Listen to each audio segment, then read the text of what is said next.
Marekani imezikamata meli mbili za mafuta zinazohusishwa na Venezuela, moja ikiwa ikitumia bendera ya Russia kama sehemu ya mkakati mkali wa Rais Donald Trump udhibiti biashara mafuta na kuibana serikali ya kijamaa ya Venezuela. Tukio hilo limetokea siku ya Jumatano katika bandari ya Atlantika, ambapo walinzi wa pwani wa Marekani wakishirikiana na vikosi maalum vya kijeshi waliendesha operesheni ya wiki nzima kabla ya kufanikiwa kwao kuzikamata meli hizo.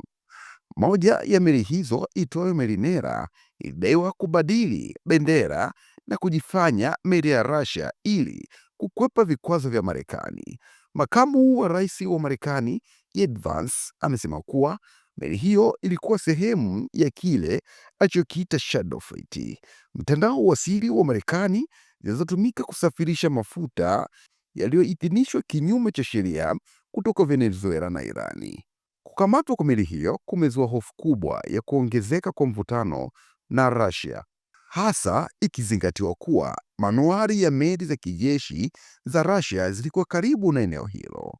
Meli ya pili, M. Sofia, yenye bendera ya Panama, ilikuwa imejaa mafuta ya Venezuela na ilikamatwa karibu na pwani ya kaskazini mashariki mwa Amerika Kusini. Huu ulikuwa ni ukamataji wa nne kufanywa na Marekani katika wiki ya hivi karibuni. Marekani imesisitiza kuwa haitaruhusu usafirishaji wowote wa nishati ya baharini isipokuwa ule uliozingatia sheria na maslahi ya usalama wa taifa la Marekani. China imelani vikali hatua za Marekani ikizitaja kuwa ni uonevu wa kimataifa. Beijing imesema Marekani inatumia nguvu kubwa kuhozi rasilimali za mafuta za Venezuela kwa maslahi ya kibinafsi chini ya kauli mbiu ya American First.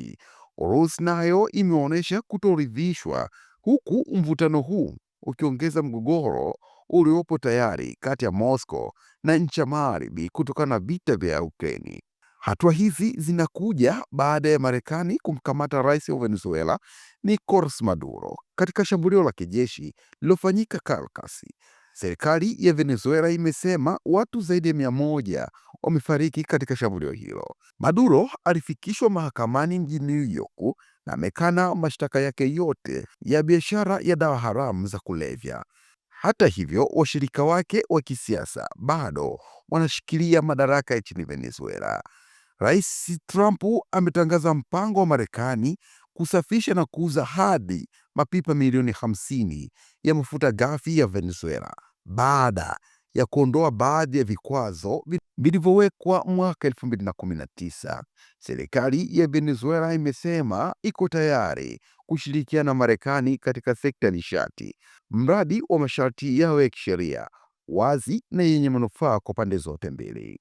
Hata hivyo, makampuni ya mafuta ya Marekani yameonyesha wasiwasi wake mkubwa kuhusu kuwekeza nchini Venezuela kutokana na mabadiliko ya mara kwa mara ya sera za Rais Trump. Hatua za Marekani zimeathiri moja kwa moja soko la dunia, ambapo bei ya mafuta ghafi imeshuka kutokana na matarajio ya kuongezeka kwa usambazaji.